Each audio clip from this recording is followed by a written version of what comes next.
Graça e paz, meus amados. Com muita alegria que estamos aqui para trazermos mais uma videoaula. Hoje nós vamos elaborar um tema diferente, né? Porque a gente vem trabalhando lá sobre escatologia e a gente vem ali ensinando, né, sobre o que defende a escola escatológica pós-tribulacionista. E nós vimos ali as suas bases essenciais, a coisa eles utilizam para defenderem as suas teses. E dentro dessas bases nós já vimos ali alguns argumentos a qual a gente vinha ali trabalhando um por um, né, e mostrando ali que alguns dos seus argumentos eles não têm tanta base e não tem tanta, vamos assim dizer, solidez, né, para sustentar o que eles tentam pregar e tentam ensinar através do seu método de interpretação sobre escatologia. E a gente terminou nosso último tópico lá, foi falando sobre a questão histórica de Daniel, capítulo 9, de verso 24 ao verso 27, ok? Então nós, se não me engano, parece que eu dei 3 aulas para elaborar aquela questão ali. Eu sei que ainda ficam algumas lacunas, não tem como a gente preencher aquilo ali tudo ali, ok? Porque levaria muito tempo e era muito trabalhoso, e ia terminar ficando chato e monótono e você não ia aguentar nem assistir, ok? Então hoje seria a continuidade lá dos argumentos que eles defendem. O próximo argumento ali na sequência, lembrando, né, que eu estou sempre aqui, ó, usando esse livro, é o argumento que eles utilizam em relação à ressurreição. Okay?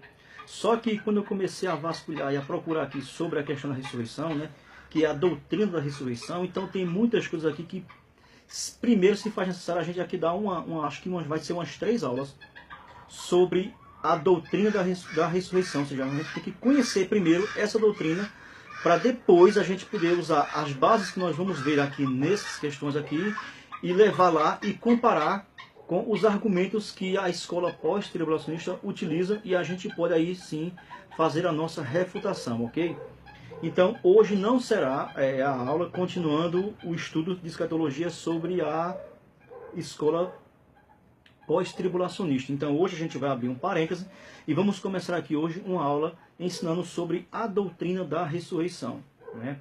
Como é que ela é explicada, como é que ela é ensinada nas escrituras e como é que a gente pode aqui utilizar e entender a doutrina da ressurreição, ok? E sobre essa questão, a gente aqui vai primeiro introduzir um assunto falando o seguinte, que se tratando de algumas doutrinas que envolvem eventos futuros, por exemplo, como a própria ressurreição, ok? Ela é uma doutrina que é um pouco complexa, mas um grande problema central, às vezes, em muitas doutrinas da escatologia, é muitas pessoas quererem encerrar o assunto ou querer trazer um estudo sobre o determinado assunto apenas com base no Antigo Testamento, por exemplo, né? Há algumas seitas que eles utilizam as suas bases doutrinárias apenas utilizando o Antigo Testamento, ok? Então, por exemplo, o Antigo Testamento, ele fala sobre ressurreições, isso é claro. Desde Gênesis ele já começa a falar sobre a ressurreição. O próprio Moisés, ele ensinou sobre a ressurreição, ok? Mas acontece que no Novo Testamento, esse assunto você não tem como fechar ele, ok?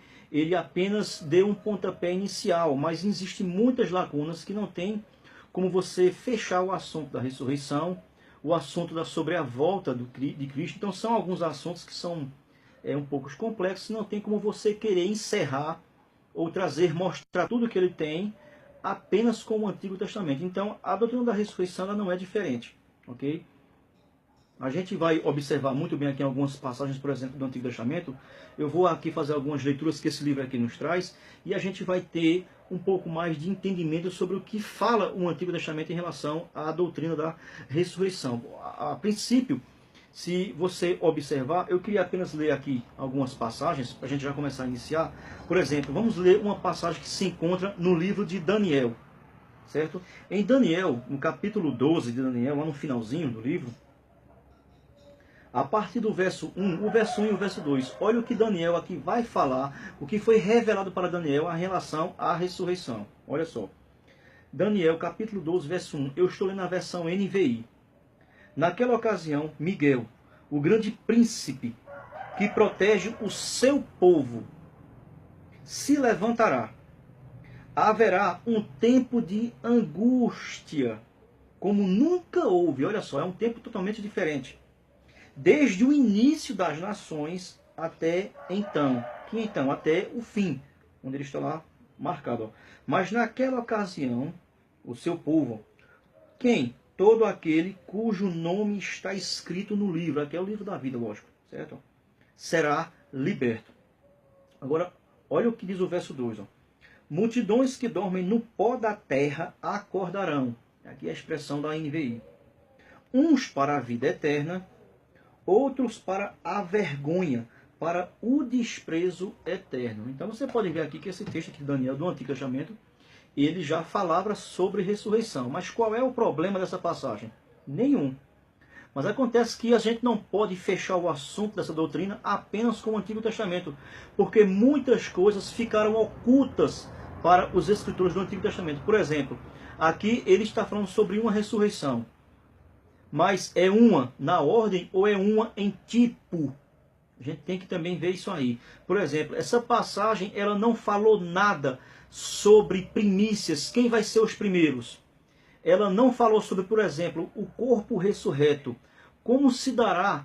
Quem vai ter esse corpo ressurreto? Então, essas coisas são coisas que ficaram ocultas e que não foram reveladas aos escritores do Antigo Testamento. Para não ficar só em Daniel, eu vou ler aqui uma outra passagem que se encontra no livro de Isaías, por exemplo. Vamos ler o livro de Isaías.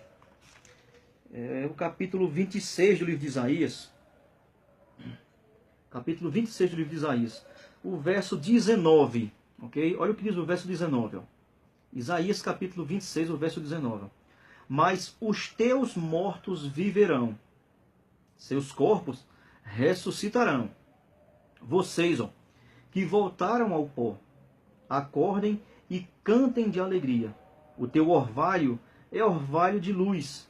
A terra dará luz aos seus mortos, ok? Então aqui Isaías também está aqui falando também sobre uma ressurreição. Mas se você observar, ele não entrou em detalhes sobre o tipo de ressurreição, em que momento se dará essa ressurreição, quais são os eventos que vão anteceder essa ressurreição. Ele também não falou sobre questão de ordem nas primícias, como o Novo Testamento deixa muito claro sobre essa questão aí.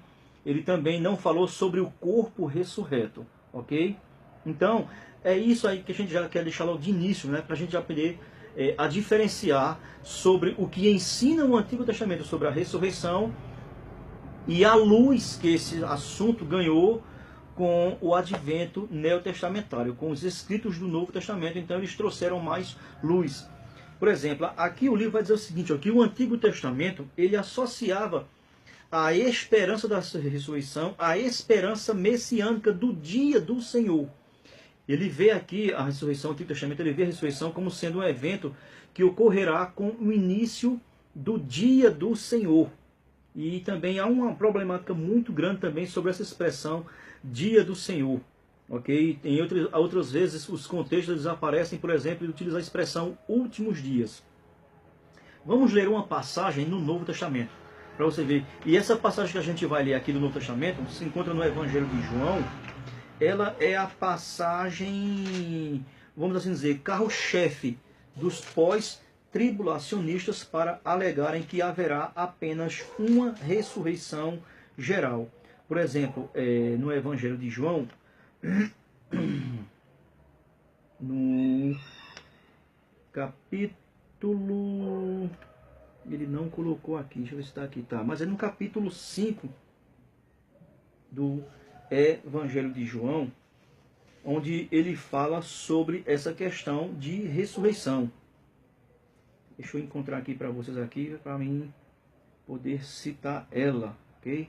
Para que a gente também possa usar aqui passagens. A gente vai trabalhar muito passagens também do Novo Testamento, ok?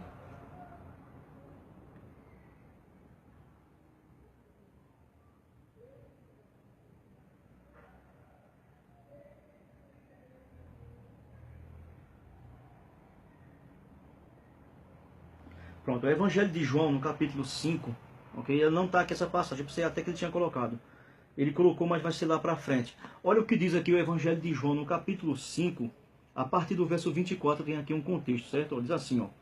Eu lhes asseguro, e a gente tem que levar aqui em consideração para quem é que Jesus está direcionando essas afirmações? É para o seu povo, são para os judeus, que eles tinham o mesmo conceito de ressurreição que eles tinham aprendido a partir do próprio Antigo Testamento. Então o conceito, a dinâmica é a mesma, ok? Então vamos lá. João 5, verso 24 em diante. Ó. Eu lhes asseguro, quem ouve a minha palavra e crê naquele que me enviou, tem a vida eterna e não será condenado, mas já passou da morte para a vida. Eu lhes afirmo que está chegando a hora, e já chegou, em que os mortos ouvirão a voz do Filho de Deus, e aqueles que a ouvirem viverão. Pois, da mesma forma como o Pai tem vida em si mesmo, ele concedeu ao Filho ter vida em si mesmo, e deu-lhe autoridade para julgar, porque é o Filho do homem. Não fiquem admirados com isto, pois está chegando a hora em que todos os que estiverem no túmulo ouvirão a sua voz e sairão, todos.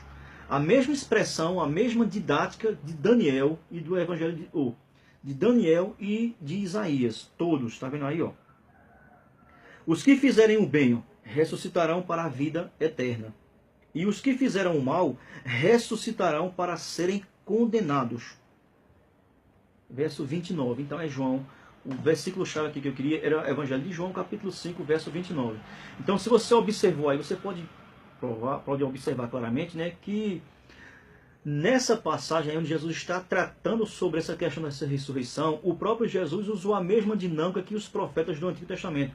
Ele não entrou em detalhes sobre o tipo de ressurreição, ele não deu dica ou alguma pista sobre como esse evento se dará. Ele apenas usou aqui a expressão aqui de últimos dias, ou último dia, ou a última hora. Também é uma expressão que era uma expressão que só o evangelista João ele utilizou, a última hora. Então a gente também vai ter que trabalhar um pouco também essa definição de últimos dias, último dia, última hora, o que essas palavras, que sentido escatológico a gente pode aplicar a essas palavras. Mas como eu estava aqui dizendo, você pode observar que Jesus ele não deu detalhes, até porque isso não era a sua missão. A missão dele era vir como o Cordeiro de Deus que tira o pecado do mundo. Então Jesus, em momento nenhum de seus ensinos, ele se ateve a trazer detalhes específicos, detalhes claros sobre, por exemplo, a questão da doutrina da ressurreição.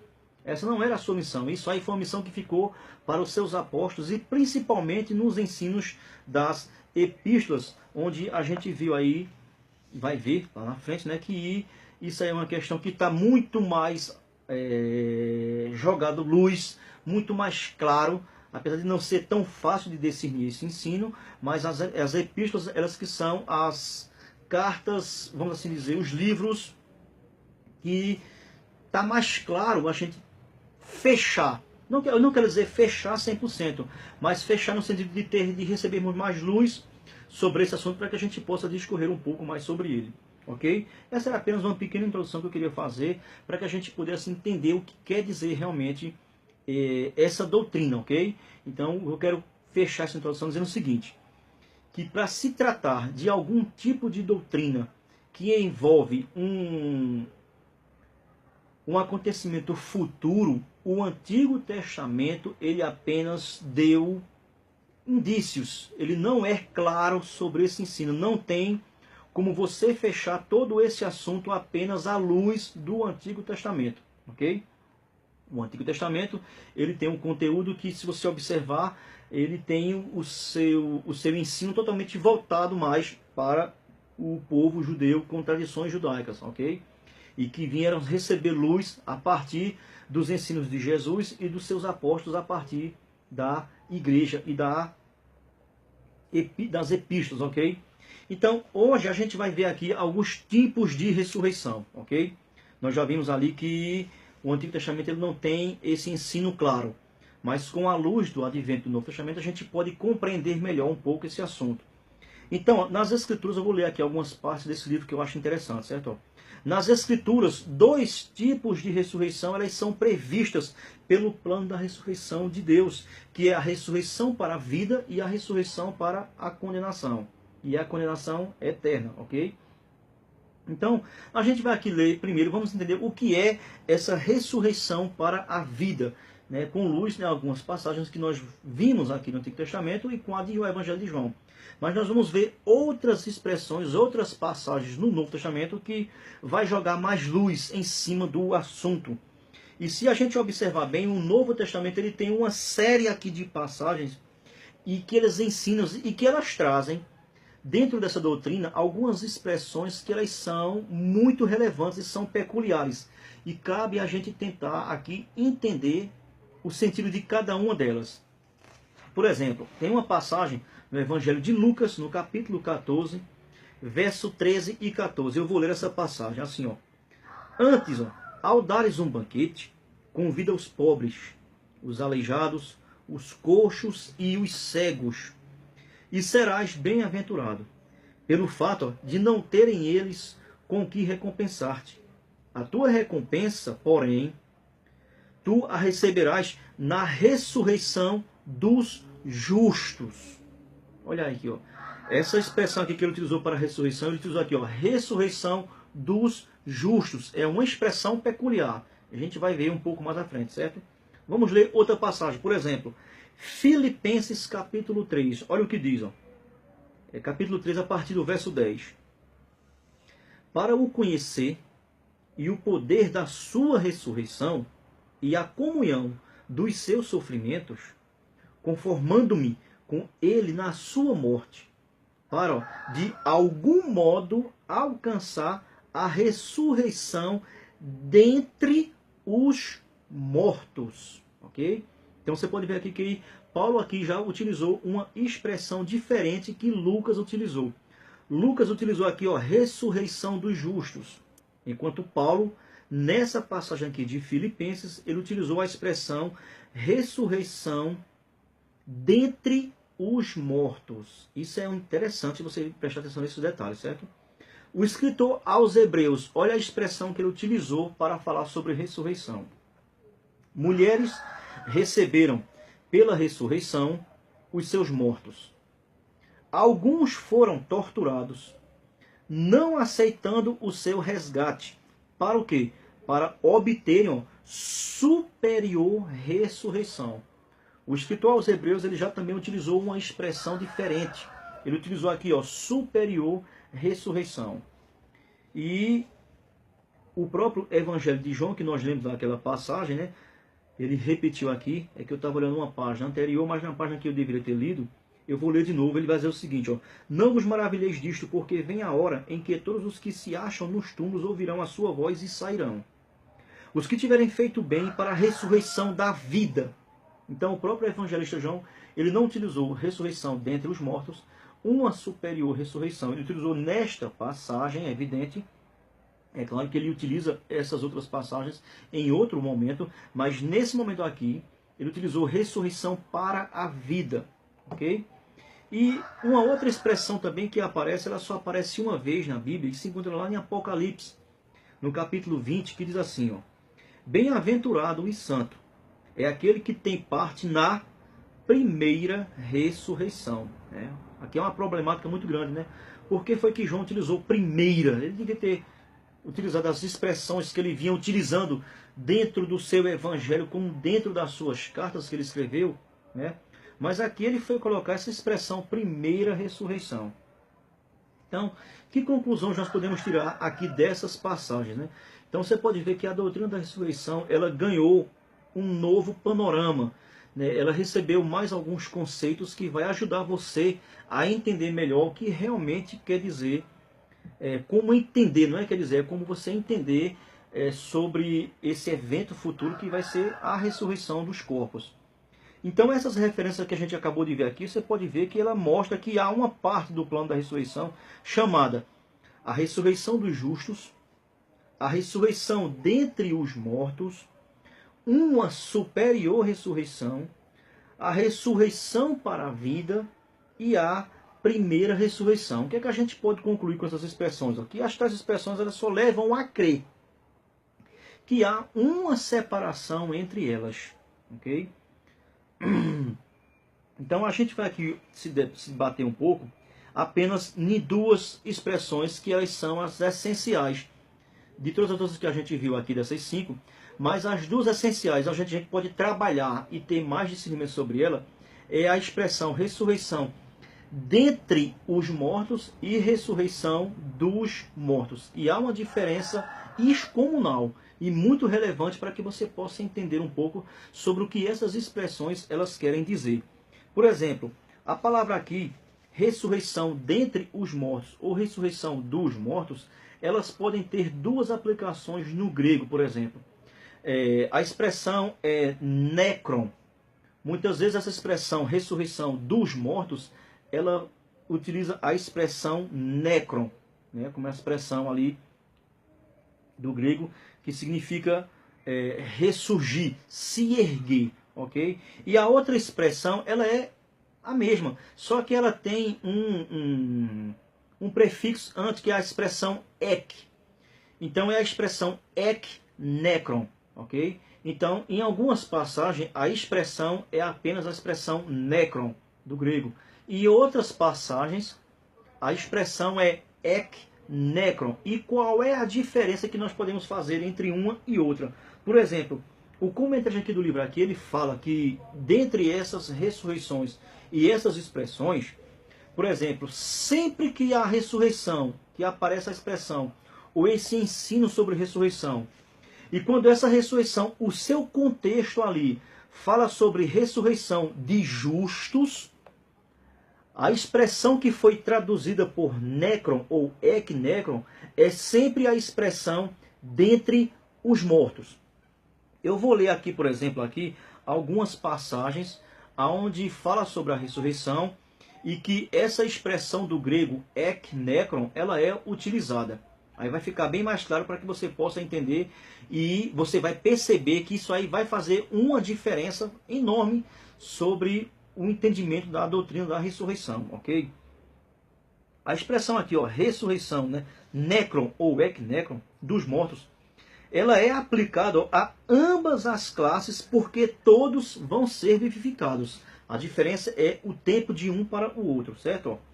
Mas a ressurreição, ó, ek necron, que é dentre os mortos, ela não é aplicada nenhuma vez aos injustos. É o que o escritor deixa aqui bem claro. Por exemplo, a última expressão ela é usada, ou seja, então essa expressão ek necron no grego, no Novo Testamento, ela é utilizada 49 vezes dentro do Novo Testamento.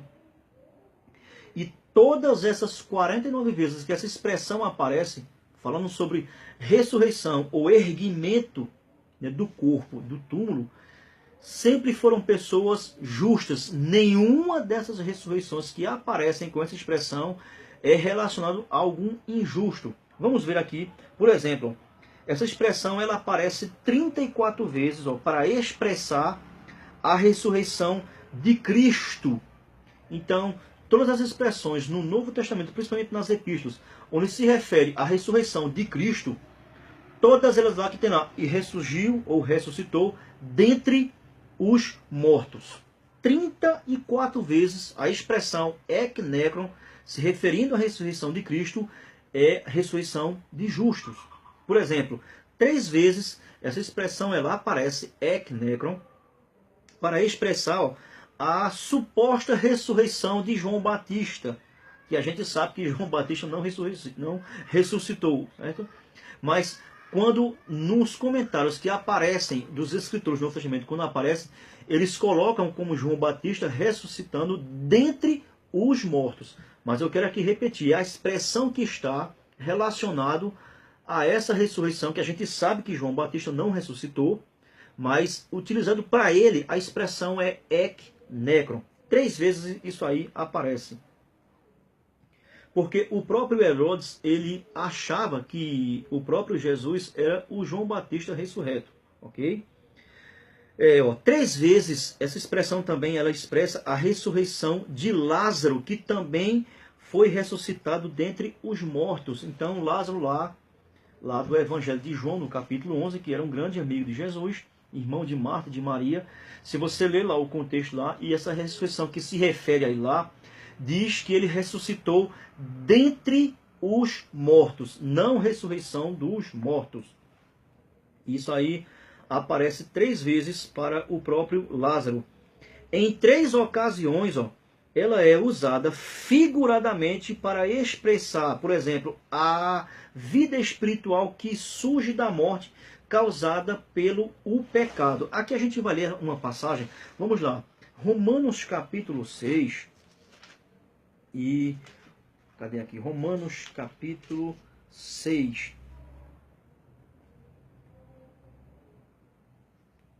Olha só. Romanos capítulo 6, o verso 13. Vai ser aqui diferente porque eu estou aqui com a versão NVI. Mas olha o que diz aqui, ó. Não ofereça os membros do corpo de vocês ao pecado como um instrumento de injustiça. Antes, ofereçam-se a Deus, como quem voltou da morte para a vida, e ofereçam os membros do corpo de vocês a Ele como instrumentos de justiça. Então aqui fala sobre o novo nascimento, lógico, né? Isso aí é uma vida como vida espiritual, mas como um tipo de ressurreição dentre os mortos, não dos mortos. É isso que ele quer trazer à luz aqui nessa passagem, ok? Por exemplo, aquela ressurreição, né? Não ressurreição, mas a expressão que aparece lá naquela passagem de Lucas, capítulo 16, aqui, o próprio Lucas, ele emprega também a expressão dentre os mortos, que é aquela passagem que uns têm ela por parábola, outros têm essa passagem como uma história narrativa contada por Jesus. Mas o próprio Lucas lá, ele diz aqui, ainda que ressuscite alguém dentre os mortos, que é quando lá o rico que ele morre, ele vê o pai Abraão, e ele pede para que Abraão mandasse alguém lá dos seus, né, dos mortos que estivessem lá, para alertar a sua família sobre o perigo que é você morrer sem estar debaixo do plano da salvação através de Cristo. E o próprio Lucas, que era um escritor muito versado, um médico, ele coloca essa passagem aí como uma ressurreição dentre os mortos. A própria carta também aos Hebreus, que nós lemos ali aquela passagem, mas foi uma passagem diferente, mas lá em Hebreus capítulo 11 e o verso 19, nós temos a fé de Abraão, de que Deus ressuscitaria Isaac dentre os mortos. Então nós podemos aqui ver claramente que há uma conotação relevante em você saber diferenciar o que é uma ressurreição dentre os mortos e o que é a ressurreição dos mortos. Então essas expressões elas mostram que há um tipo de ressurreição e há um intervalo de tempo entre uma e a outra. Então você pode ver aí que há uma diferenciação enorme, ok? Nas 4 vezes, eu estou lendo aqui o que o livro aqui vai ensinar. Nas 4 vezes restantes, ela é usada para expressar uma ressurreição futura dentre os mortos. Por exemplo, lá em Marcos capítulo 12, o verso 25, diz assim, quando ressuscitarem dentre os mortos. Evangelho de Lucas capítulo 20, se eu estiver aqui falando rápido, aí é aquilo que eu sempre falo nas aulas, né? Aí você volta aí, né? Ou então você começa a anotar, porque vão ser muitas passagens, entendeu? E para que o vídeo aqui não se alongue, né? Hoje vai ser só essa primeira parte, ok? Eu não sei quantas partes vão ser necessárias para que a gente possa entender todo o conteúdo, não fechar o assunto, porque eu não tenho capacidade para fechar esse assunto da doutrina da ressurreição, mas para que a gente possa receber um pouco mais de luz a respeito desse ensinamento que a Escritura nos traz, ok? Voltando aqui, o Novo Testamento, Lucas, no capítulo 20 do seu Evangelho, verso 35 e verso 36, a ressurreição dentre os mortos, ok? É a expressão que Lucas utiliza para a ressurreição de justos. Vou pegar aqui um cisto aqui no meu olho. Outra expressão também que Lucas utilizou está no livro de Atos, capítulo 4. Eu estou aqui com a Bíblia, vamos ler, não vou ler no livro, eu vou ler aqui no livro de Atos, capítulo 4, a expressão que Lucas utilizou, que diz aqui a seguinte versão. Por incrível que pareça, vai parecer contraditória, porque eu estou lendo a versão NVI. A NVI, ela traduziu de maneira diferente, olha só. Atos dos Apóstolos, capítulo 4, verso 1 e 2. Enquanto Pedro e João falavam ao povo, eles estavam falando para uma comunidade judaica, então a expressão é diferente. Ó. Chegaram os sacerdotes, o capitão da guarda do templo e os saduceus. Então, três classes hierárquicas chegaram para interrogar Pedro e João.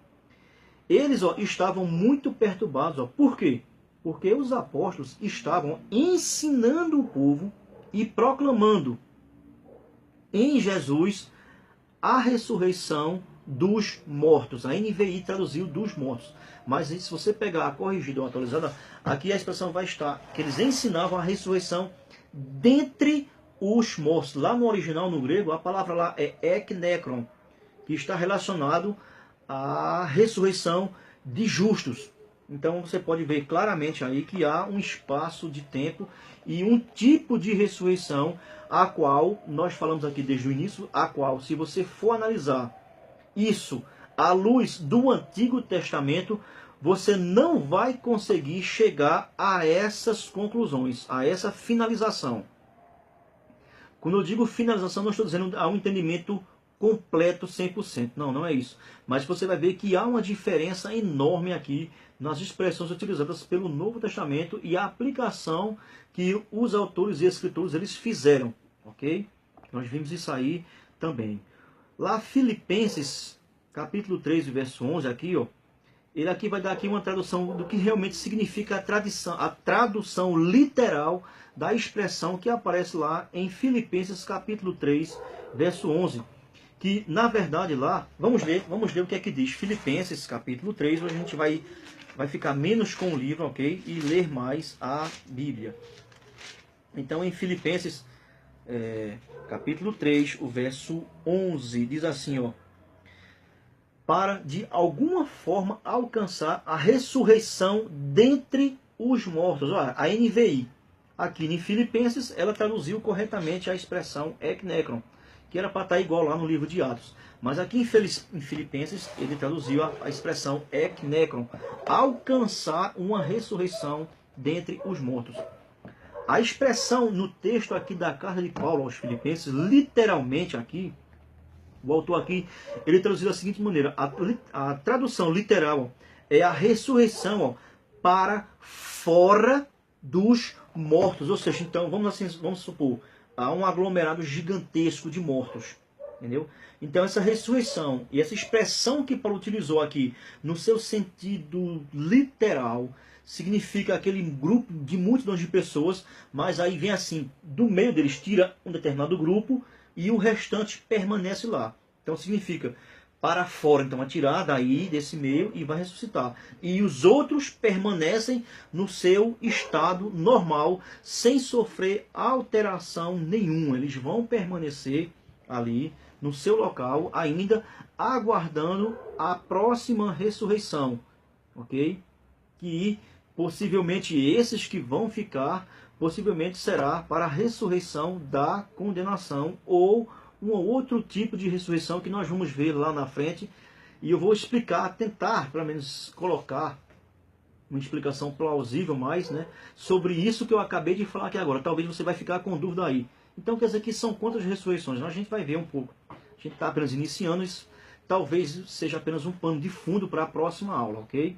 Então foi isso aí que nós acabamos de ver.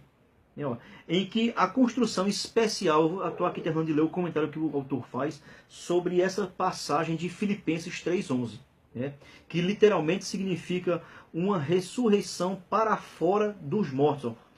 A construção especial da linguagem, ela dá uma ênfase especial, ou seja, ela dá a ideia de que essa é uma ressurreição para fora do meio dos mortos, que foi esse exemplo que eu tentei mostrar aqui, aquele grupo.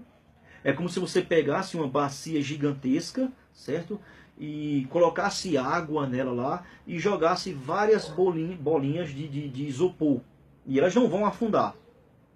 E vai ficar aquela multidão de bolinha lá. E é como se você fosse lá daquela multidão e separasse e tirasse algumas para fora lá. Ok? E as outras vão permanecer do mesmo jeito, se encontrando no mesmo estado. Não vai sofrer alteração alguma.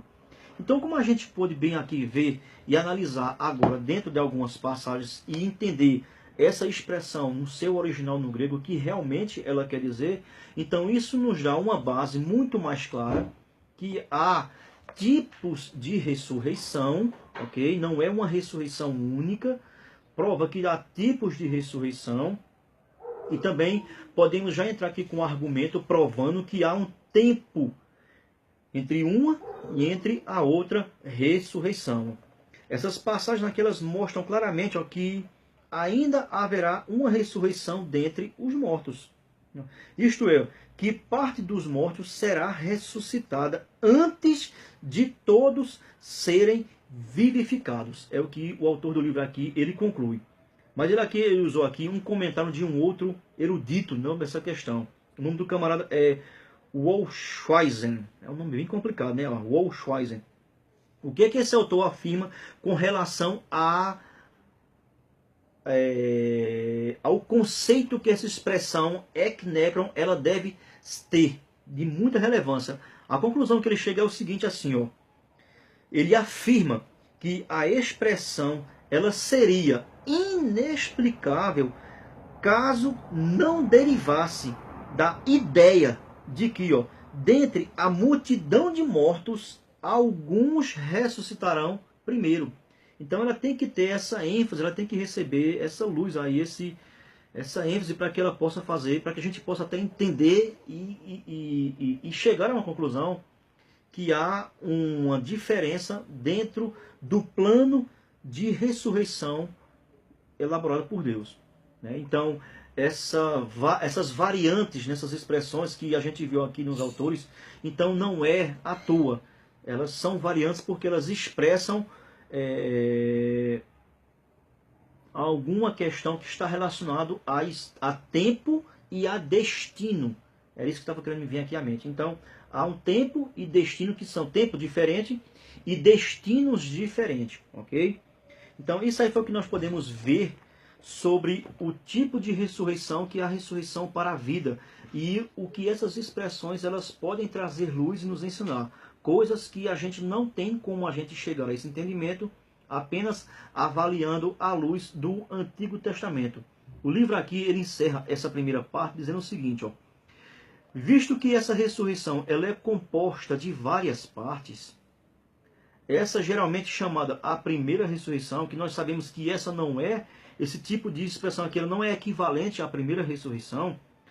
A primeira ressurreição ela não é na ordem, mas sim como um tipo, que está lá em Apocalipse capítulo 20, é uma ressurreição totalmente diferente para a ressurreição do arrebatamento, e ia dar um intervalo de 1000 anos para que venha a acontecer a ressurreição dos injustos, daqueles que ficaram. Podendo ela também ser chamada com maior clareza a ressurreição para a vida. Né? Então, é uma expressão similar, elas podem serem coligadas. Tanto a ressurreição para a vida como a primeira ressurreição. Ok? Mas a ressurreição para a vida, ela tem uma aplicação e um momento que se dará essa ressurreição. Enquanto que a primeira ressurreição, ela engloba um prisma diferente e para um tempo totalmente diferente, ok? Então, é o que a gente pode observar aqui sobre essa questão de ressurreição para a vida, né? Eu sei muito bem aqui como foi, assim, de imediato, né? A gente entrar nesse assunto sobre ressurreição, porque se faz necessário a gente conhecer um pouco o que ensina a doutrina da ressurreição, para que a gente possa entrar com argumentos mais claros, para poder refutar, certo, a teoria da ressurreição da escola escatológica pós-tribulacional. Eles não veem dessa maneira, eles simplesmente negam todo esse panorama, todo esse conceito, todas essas variantes que a palavra eknekron, ela pode ser aplicada dentro das expressões e do conceito dos autores do Novo Testamento. Então, por exemplo, por que isso é importante? Porque, por exemplo, Paulo, a escrever e a utilizar essa expressão, ele utilizava com um propósito para a determinada igreja que conhecia, vamos assim dizer, superficial ou até mesmo um pouco, sobre o que era a doutrina da ressurreição. Então, Paulo utilizou para aquela igreja aquela expressão, ele tinha uma finalidade a utilizar aquela expressão. coisa que ele não fez para uma outra igreja, por exemplo, ok? A gente pode observar isso, por exemplo, como a expressão que Lucas utilizou. Lucas utilizou algumas expressões diferentes, porque ele tinha um público diferente, e o público que ele estava escrevendo aquilo ali, possivelmente Lucas tinha em mente qual era a intenção que aquelas pessoas tinham em relação a esse ensino, a esse evento que ele se dará ainda para frente. É um evento escatológico, é um evento futuro. Nós não sabemos quando ele se dará, ok? Então isso é o que a gente pôde observar e ver até aqui. O segundo tipo de ressurreição, né? Aqui ele dividiu em dois tipos. Primeiro, a ressurreição para a vida, mas tem todo esse quadro aí por trás da ressurreição para a vida. As expressões, as variantes que os autores utilizaram.